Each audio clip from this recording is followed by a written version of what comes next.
Okay, so my name is Rania Mohsen. I'm here on behalf of ING, and I'm here to talk about the symbol of Islam. So why most people associate the crescent and the moon as the main symbol of Islam, that is actually a more recent association. For Muslims, calligraphy with important names or phrases are often a more salient symbol of their faith. And so I did bring a couple examples of that. Most common is the very name of God in Arabic, known as Allah. Allah is the Arabic name for God. And it's often written in calligraphy and used to decorate mosques, homes, and just decoration in general. So this is a lantern that is usually Muslims will use to decorate their homes during the month of Ramadan. Ramadan is the annual month in which Muslims fast. And I just want to show you examples of what the word Allah looks like in Arabic. It's on each of these panels. So you'll often find it on decoration. Even some people have it on their pendants. I have one right here that has, it actually has the phrase, La ilaha illallah, which means there's no God but Allah. And that's in Arabic. And so often people will have pendants. Often newborns will get gifts or pins that say God or La ilaha illallah. And so these are typically the symbols that tend to resonate mostly with Muslims. Other phrases, include in the name of God, the compassionate, the merciful. That's also a common one as well. Other symbolic symbols is actually even color. The color green is often associated with Islam. I have here just a decoration as well that's used for Ramadan. Happens to be the crescent and the star, but it is actually in the color green. Even though green tends to be associated with Islam, white and black have also been associated as well in the form of early Islamic flags. Green tends to have a number of traditional associations, one being in the Quran. It is associated with paradise, and on earth it is associated with nature, as in the prophetic saying, "The world is green and beautiful, and God has appointed you His stewards over it."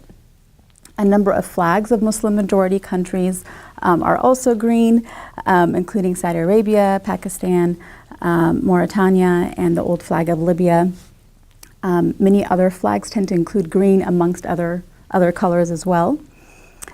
Also, the dome of the Prophet's mosque in Medina that covers the tomb of Muhammad, that dome is painted green. Many Sufis who also choose to wear green clothing. Those tends to be the main symbols that Muslims tend to associate Islam with. However, the star and the crescent is a more recent association, and it actually dates from pre-Islamic times, especially in the Byzantine Empire and the Crusader states, which occupied lands that were later assumed by the Ottoman Empire. And that's actually where it became generally associated and proliferated as the symbol of Islam. And it was during the 18th century and 19th century. Due to the reach of Ottoman rule, it became a symbol of Islam as a whole, and also interpreted as a symbol by Europeans.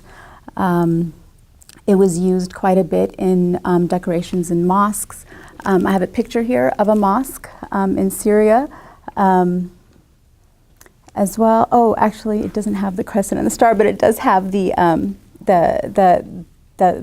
calligraphy. Oh, here we go.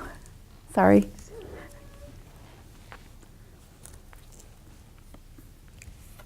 The star and crescent became a metaphor for Ottoman rule in British literature. The Red Crescent emblem was also adopted by volunteers of the International Committee of the Red Cross in 1877.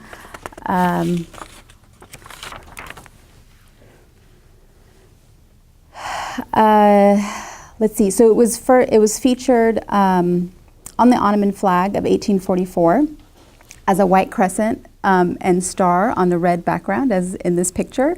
Following the collapse of the Ottoman Empire in 1922, it did continue to be represented as a Republic of Turkey with some minor modifications.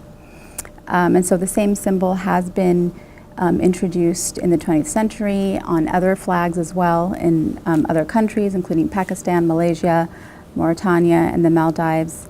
And it has now been reinterpreted as a symbol of the Muslim community and is really very similar to how the cross is associated with Christianity.